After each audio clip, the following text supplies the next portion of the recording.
ए news television के माध्यम से अभी आप देख रहे हैं कार्यक्रम कार्तिक महात्म्य विशेष जितेंद्र पाराशर के साथ। बड़े आनंद और हर्षोल्लास के साथ इस कार्यक्रम को आप सब मिलकर के श्रवण किया जाए, यही प्रभु से विनती है, प्रार्थना है कि प्रभु सबको खुश रखे और आनंद में अपने जीवन को व्यतीत किया जाए। जय श्री राधे, जय श्री कृष्ण।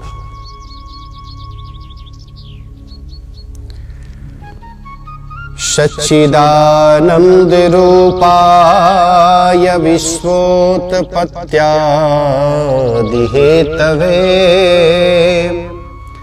तापत्रय विनाशाय श्री कृष्णाय वयं नुमः। बंदहु शंभो भवानी के नंदन आनंद कंद निकंद पति जे दीनन दायक रिद्धि व सिद्धि के हे गणनायक मोपे पसीजे। बुद्धि के दाता गजानन यानन मेरी को बुद्धि सुबोधे करे जे। मूषक वाहन छाड़ी विनायक पूजा में आई के आशीष दीजे। मूषक वाहन छाड़ी विनायक यज्ञ में आई के आशीष दीजे। राम कथा के रसिक वर भक्त राज मत धीर आई सुवासन लीजिए। तेज पुंज कपेवीर तेज पुंज कपेवीर। अनंत कोटि ब्रह्मांड नायक अकारण करुणा वरुणालय परात्पर परब्रह्म श्री कृष्ण की वांगमयी छवि श्रीमद् भागवत महापुराण एवं कथा रसिक श्री हनुमंतलाल जी महाराज। परम पावनी मंगलमय बेला कार्यक्रम सत्संग प्रभात में आप सबों का ढेर सारा स्वागत है। मैं जितेंद्र पाराशर और अभी आप देख रहे हैं ए न्यूज टेलीविजन के माध्यम से सत्संग प्रभात को। ईश्वर की असीम अनुकंपा इस जीव के ऊपर बनी रहे, यही प्रभु से विनती है और प्रार्थना है। जिस स्थिति में, जिस परिवेश में, जिस समय आप जहां जैसे कार्यक्रम सत्संग प्रभात को आप सब मिल करके जो देख रहे हैं, श्रवण कर रहे हैं, हरि की कृपा आप लोगों के ऊपर बनी रहे, यही विनती है और यही कामना है। हम सब अभी कार्तिक महात्म्य के कथा को रसपान कर रहे हैं। कार्तिक महात्म्य के कथा को द्वितीय अध्याय के सत्र को हम सब मिल करके विश्राम दिए थे और आज पुनः हम सब मिल करके तृतीय अध्याय में प्रवेश कर रहे हैं। तृतीय अध्याय में प्रवेश कर रहे हैं। कथा का सारांश है कि एक बार सत्यभामा ने भगवान श्री कृष्ण से प्रश्न करते हैं, किस व्रत, किस तप और किस साधना से मैंने आपकी पत्नी बनी, यानी अर्धांगिनी बनी। पूर्व जन्म में मैं क्या थी, मेरा जन्म कहां हुआ था, मैं किसकी पुत्री थी और कितना मैंने पुण्य किया। मेरे पिता धन्य हैं जिन्होंने मेरा जन्म दिया और मैं धन्य हूं कि आप जैसे मुझे पति प्राप्त हो गए। महाराज, देखा जाए तो एक भक्त के पति भगवान ही तो है। संसार के पति भगवान ही तो है। सबके स्वामी हैं भगवान, क्योंकि संसारिक लोगों से विवाह करने की जब प्रस्ताव रखा गया मीराबाई से कि अब तो तुम्हारा विवाह हो जाएगा फलाने व्यक्ति के साथ, पहले ही उसने नकार दिया कि मुझे संसार के लोगों से मुझे विवाह नहीं करना, मेरा विवाह तो हो चुका है, मैं अपने पति तो मान चुकी हूं।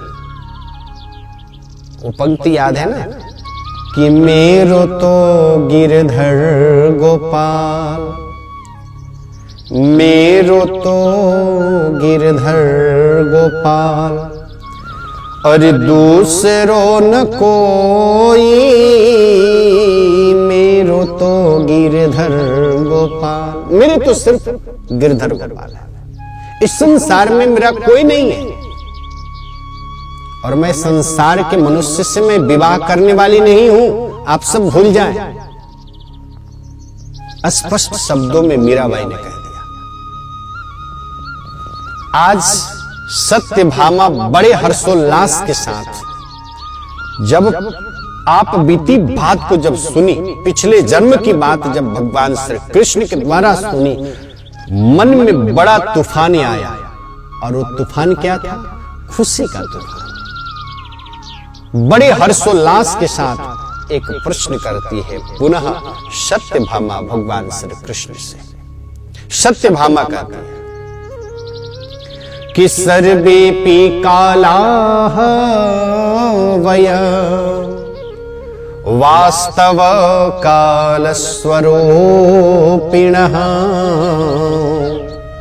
समानास्तु कथं नाथ मासानां कार्तिको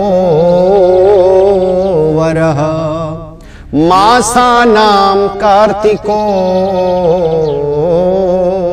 वरः। हे स्वामी, सत्यभामा भगवान श्री कृष्ण से प्रश्न करती है। पिछले जन्म की बात को सुनकर के मैं बड़ी हर्षित हो रही हूं, मन में बड़ा खुशी छा रहा है। अब मुझे एक बात मुझे बताइए, कार्तिक महीने में मैंने इतने पुण्य किया, कार्तिक महीने में मैंने एकादशी व्रत और अन्य महीना में भी किया, लेकिन जो हमें प्रभाव कार्तिक महीने के पुण्य ने दिलाया, जो आज आपके आसन के समक्ष मुझे बैठने का मौका मिला, आखिर कार्तिक का महत्व क्या है? कार्तिक महीने का महत्व क्या है? दूसरी बात, कार्तिक महीने की जो एकादशी है, उस एकादशी का महत्व क्या है, उसके भी बारे में बताइए। तीसरी बात, गंगादि नदियों में जाकर के प्रातः काल स्नान किया जाता है, उसके भी महत्व के बारे में बताइए। चौथा प्रश्न, जो दीप दान किया जाता है वो किस लिए किया जाता है? महाराज ढेर सारे प्रश्न करें। भगवान श्री कृष्ण बड़े गदगद होकर के, प्रफुल्लित होकर के भगवान श्री कृष्ण अब सत्यभामा को हर एक पहलू पे बात करते हुए और कार्तिक महात्म्य के बारे में श्रवण कराते हैं। उधर श्री सूत जी महाराज कहते हैं कि राजन, समुद्र में एक शंखासुर नाम का असुर रहता था, और समुद्र में रहते रहते मानो कि समुद्र को दूषित कर दिया हो, और इतना बलशाली था, इतना शक्तिशाली था, इतना पराक्रमी था कि किसी को कुछ समझता नहीं था। देखिए, बल वही है जिस बल से दूसरे को काम लगा जाए, दुष्टों का संहार हो। एक बल वही होता है कि दूसरे को सताया जाए, दूसरे को रुलाया जाए। अब आपके पास में बल है, उसका प्रयोग आप कहां कर रहे हैं, ये आपके ऊपर निर्भर करता है। शंखासुर ने क्या किया? शंखासुर ने मन में विचार करके और कहा कि मेरे जैसे बलवान इस चराचर में कोई नहीं है। और महाराज तीनों लोकों को उसने जीत डाला। सभी देवताओं को, इंद्र की, यहां तक कि इंद्र जिस सत्ता पे बैठ करके इंद्रासन स्वर्ग के देवता माने जाते थे, उन इंद्र को भी नीचे गिराया। देवताओं को अपने कब्जा में कर लिया, सभी देवताओं को बंदी बना लिया हो। सभी देवता अपना अपना जो है उससे पीछा छुड़ा करके और महाराज सुमेरु के कंदरा में जा करके अपने पत्नी साथ जीवन को व्यतीत कर रहे हैं। शंखासुर कहीं से आ रहा है, महाराज नाम सुन करके भी देवता लोग डर जाते थे। देवताओं की ये स्थिति है तो संसार के लोगों की क्या स्थिति होगी। शंखासुर इतना बलवान कि सबको जीत डाला था। मन में उसने विचार किया, एक बार जब बैठा था उसने मन में विचार किया, देखो होता है क्या कि घर में सब चीज, बिजली बत्ती, सब चीज, मोटर वगैरह सब चीज चल रहे हैं, पंखा चल रहा है, एसी चल रहा है, सब चीज चल रहे हैं, लेकिन उसका कनेक्शन कहीं ना कहीं बिजली से होगा। उस बिजली का कनेक्शन कहीं ना कहीं पावर हाउस से होगा। तो पावर हाउस से ही लाइन यदि कट जाए तो सब के सब अंधेरा हो जाएगा, और यदि वहां से लाइन का कनेक्शन जोड़ दिया जाए तो सब के सब प्रकाश और उजाला में हो जाएगा। उसने मन में विचार किया कि मैं इतने शक्तिशाली हूं, इतने शक्तिशाली होने के बाद में भी देवताओं के ऊपर मैं इतना अत्याचार किया, फिर भी देवता लोग बड़ा पुष्ट हो रहे हैं, इसका कारण क्या है। और यदि मैं लाठी लेकर के बार ही कर रहा हूं तो आखिर हवा में लेकर के भाजने से कोई लाभ मुझे नहीं लग रहा। उस लाठी को लेकर के जिस जगह पे बार किया जाए कि समाप्त हो जाए, उसकी अस्तित्व समाप्त हो जाए। इसने मन में विचार किया, और मन में विचार करके इसने विचारा कि देवता लोग पुष्ट हो रहे हैं वेद मंत्रों के द्वारा। एक काम करो, वेद मंत्र को ही चुरा डालो। और शंखासुर ने क्या किया, सभी वेद मंत्रों को चुरा करके ले जा करके समुद्र में डाल दिया, यज्ञ मंत्र को समुद्र में छिपा डाला। अब महाराज करे तो करे क्या, देवता बड़ी निर्बल हो चुके थे, देवताओं के पास में इतनी शक्ति नहीं थी। जब पता चली तो छिप छिप करके जाकर के समुद्र में खोजने का प्रयत्न किया देवताओं ने, नहीं मिल पाए।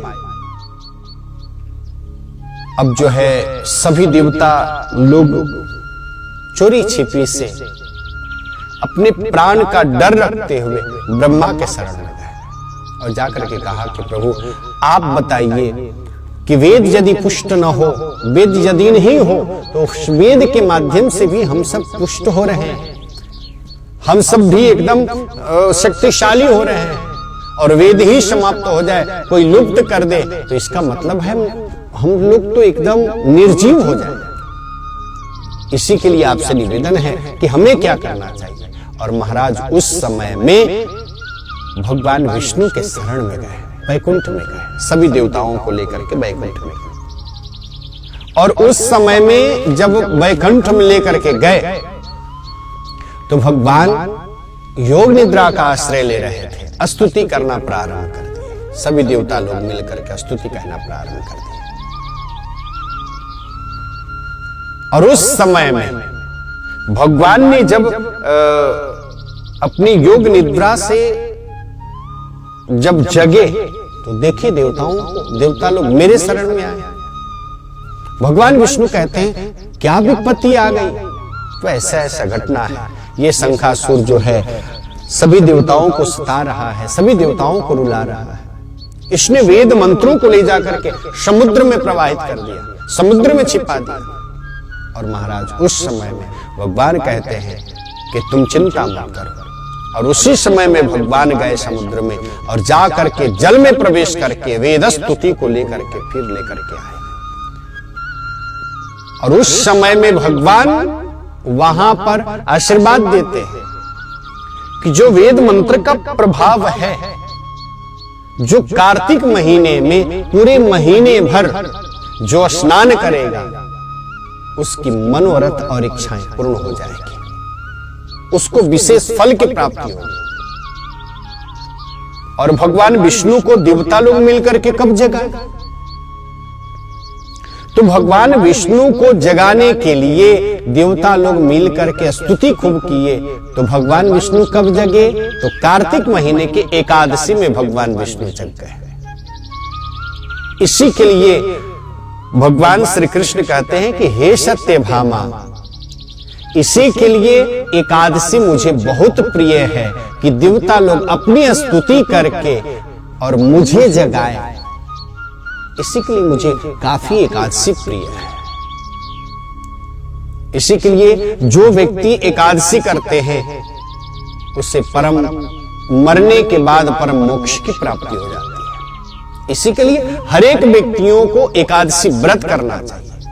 मुझे एकादशी तिथि बहुत प्रिय है और उसमें भी कार्तिक महीने का जो एकादशी तिथि है वो मुझे और प्रिय है, और प्रिय है। भगवान श्री कृष्ण सत्यभामा से इस प्रकार से बात कर रहे हैं। लेकिन भगवान विष्णु क्या किए? भगवान विष्णु जब जगे तो जगने के बाद मछली का रूप धारण करते हैं। मछली का रूप धारण करते हैं और कश्यप ऋषि के अंजलि में जाकर के भगवान गिरते हैं। कश्यप ऋषि क्या स्नान कर रहे थे। उसी में भगवान जो है अपने स्वरूप को बदले मछली का रूप धारण किए और उनके अंजलि में जाकर के गिरे। कश्यप ऋषि बड़े प्रसन्न हुए उस मछली को देख करके। ये तो अत्यंत प्रिय मछली है। उस मछली को लेकर के अपने कमंडल में रखे और कमंडल में जैसे ही रखे महाराज वो मछली धीरे धीरे धीरे बड़ी होने लगी। फिर कहा कि इस मछली को अब कमंडल में हट नहीं पाए तो कहां रखूं? ले जाकर के उन्होंने कुएं में डाल दिए। अब कुएं में भी वो मछली बड़ी होने लगी। फिर उसमें से निकाल करके ले जाकर के तालाब में रखा और तालाब में भी इतने बड़े हो गए तो फिर इस मछली को कहां रखा जाए? तो फिर वहां से निकाल करके ले जाकर के समुद्र में डाल दिया। कहते हैं कि तत्राहूय ऋषिं सर्वान् निदमाज्ञापयत् प्रभु विष्णुरुवाच जलान्तरे विशृणास्तु वेदास्तान् परिमार्गतः। भगवान जब मछली के स्वरूप को धारण करके जब गए तो शंखासुर को जाकर के पहले ही उसको वध कर डाले, उसको मार डाले। शंखासुर को वहीं पे जो है भगवान शंखासुर को वहीं पे समाप्त कर डाले, शंखासुर को वहीं पे जो है नष्ट कर डाले। अब उस शंखासुर को नष्ट करने के बाद भगवान जो है उस शंख को ले करके और बद्रिकारण्य में चले आए। भगवान उस शंख को लेकर के अपने हाथों में लेकर के और बद्रिकारण्य में आ गए और उस पानी से, उस जल से जो शंखासुर ने ले जाकर के जल में मंत्र को प्रवाहित कर चुका था, उसने डुबा डाला था। भगवान ने उस सब वेद मंत्रों को निकाल करके सब मुनि को दे दिए। फिर प्रयागराज में आए और उस समय में भगवान विष्णु जब देखे कि सभी देवता लोग बड़े प्रसन्न हो रहे हैं, बड़े आनंद चित्त हो रहे हैं, महाराज प्रयागराज में आकर के सभी देवता लोग मिल करके अब तो हम स्वतंत्र हो गए, अब हम लोगों को कोई डर नहीं है। डर कब होता है कि जब जब हम लोग अपने सत्ता पे बैठते हैं तब तब कोई असुर आता है और असुर के पास में इतना बल ताकत हो जाता है ना कि उस बल और ताकत के कारण से असुर हम लोगों को सताना प्रारंभ कर देता है, हम लोगों को मारना प्रारंभ कर देता है और जो है स्वर्ग लोक से हम लोगों को निकाल डालता है। अब तो असुर लोग जो है इस प्रकार से, अब तो असुर तो कोई कार्य असुर लोगों की कोई शक्ति है नहीं। अब असुर लोगों से अब पीछा छोड़ करके अब देवता लोग जो है प्रयागराज में आए, और प्रयागराज में स्वयं भगवान विष्णु कहते हैं कि सबसे प्रिय जगह जो त्रिशंगम है, उस जगह पे मुझे सबसे प्रिय जगह है। और वहीं पे देवता लोग मिल करके और अश्व प्रयागराज में ही विशेष रूप से दान इत्यादि जो करने का महत्व होता है बड़ा ही दुर्लभ है। और महाराज वहीं पे देवता लोग मिल करके अश्वमेध यज्ञ करना प्रारंभ किए, बड़े आनंद के साथ अश्वमेध यज्ञ कर रहे हैं। अभिप्राय यह है कि जीवन जो मिला है, मानव का हमें जो तन प्राप्त हुआ है, सिर्फ दूसरे को ठगी करने के लिए नहीं, दूसरे को रुलाने के लिए नहीं, दूसरे को सताने के लिए नहीं। अरे असुर तो ये कार्य करते ही थे। इसका मतलब है संसार में हम सभी आए। असुर और देवत्व में अंतर क्या है? अंतर तो वही है कि असुर के पास में जब शक्ति आ जाती है ना, तो शक्ति से असुर दूसरे को रुलाते हैं, दूसरे को कष्ट देते हैं, दूसरे को परेशानी में डालते हैं। और यदि देवता लोगों के पास में जब शक्ति आती है ना, तो देवता लोग भी क्या करते हैं? दूसरे को सहायता करते हैं, दूसरे को सहायता करते हैं। हमारे जीवन में क्या होना चाहिए? हमारे जीवन में कम से कम अच्छे से वस्तुएं उसको हमें ग्रहण करना चाहिए। शक्ति आए तो शक्ति से दूसरे को हमें सहायता करना चाहिए। ये नहीं कि शक्ति आने के बाद हम रुलाना चालू कर दिए, सताना चालू कर दिए, तो हमें और कंस में कोई अंतर रह ही नहीं जाता है। हम में और रावण में कोई अंतर रह ही नहीं जाता। अरे शंखासुर के पास में भी तो आया ना शक्ति, लेकिन शक्ति आने के बाद में शंखासुर ने कहां प्रयोग किया? देवताओं को स्वर्ग लोक से निकाल करके और धराधाम पे भेज दिया। देवता लोग जाकर के कंदराओं में अपने अनुयायियों के साथ में छिप छिप करके रह रहे हैं। क्या होगा वो शक्ति जो देवताओं को भी रुलाए, संतों को रुलाए, ब्राह्मणों को रुलाए? वो शक्ति की आवश्यकता नहीं है। वो शक्ति तो ऐसे ही शक्तिहीन है। वो व्यक्ति कहीं ना कहीं जो है जाकर के अंत में उसको समाप्त ही होना है। इसी के लिए जीवन में जब शक्ति प्राप्त हो, देवताओं ने क्या किया? सत्य के मार्ग पे दृढ़ होकर के अपना अचल कार्य करते रहे, और जब जब विपत्ति आई तो भगवान का स्मरण किया, भगवान के शरण में गए, भगवान के शरण में गए। हमारे जीवन में भी वही है कि हमारे जीवन में थोड़ी सी कुवृत्ति आ जाए ना, इसका मतलब है कहीं ना कहीं हम आसुरी संपदा से भरे पड़े हैं। हमारे अंदर आसुरी संपदा जो है प्रगाढ़ होकर के हमें हिरोड़े मार रहे हैं कि अब तुम्हें इस धर्म के मार्ग से हट करके तुम्हें अधर्म पे चलना पड़ेगा। इसी के लिए जीवन में हमें जब शक्ति प्रदान हो, जब बल प्रदान हो, तो शक्ति और बल प्रदान होने के बाद हमें जीवन में अच्छे कार्य में अपने बल को लगाना चाहिए, जैसे देवताओं ने बड़े अच्छे से बल को लगाया। आज भगवान शंखासुर को मार करके शंख को अपने हाथ में लेकर के भद्रकारण्य में आए। आगे क्या होता है ये सब कथा आने वाले क्रमशः कार्तिक महात्म्य की इस कथा में हम सब जुड़े रहेंगे। कार्यक्रम सत्संग प्रभात ए न्यूज टेलीविजन के माध्यम से सुन करके हमें साथ दिए, उसके लिए ढेर सारा धन्यवाद। इस छवि को आप सबों के समक्ष पहुंचाने में हमें सहायता किए त्रिलोकी पटेल जी, उनके लिए भी ढेर सारा धन्यवाद। अपना अमूल्य समय दे करके आप लोग सत्संग प्रभात को सुन लिए, देख लिए, उसके लिए भी ढेर सारा धन्यवाद। ए न्यूज नेपाल यूट्यूब पे जाकर के इस चैनल को आप सब्सक्राइब किया जाए। जितेंद्र पराशर सत्संग प्रभात इस चैनल को भी आप सब्सक्राइब किया जाए और जरूर लोगों में शेयर किया जाए। इसी शुभ संदेशों के साथ आपका जीवन मंगलमय हो, परमात्मा की कृपा बनी रहे। शुभ संदेशों के साथ जय श्री राधे, जय श्री कृष्ण।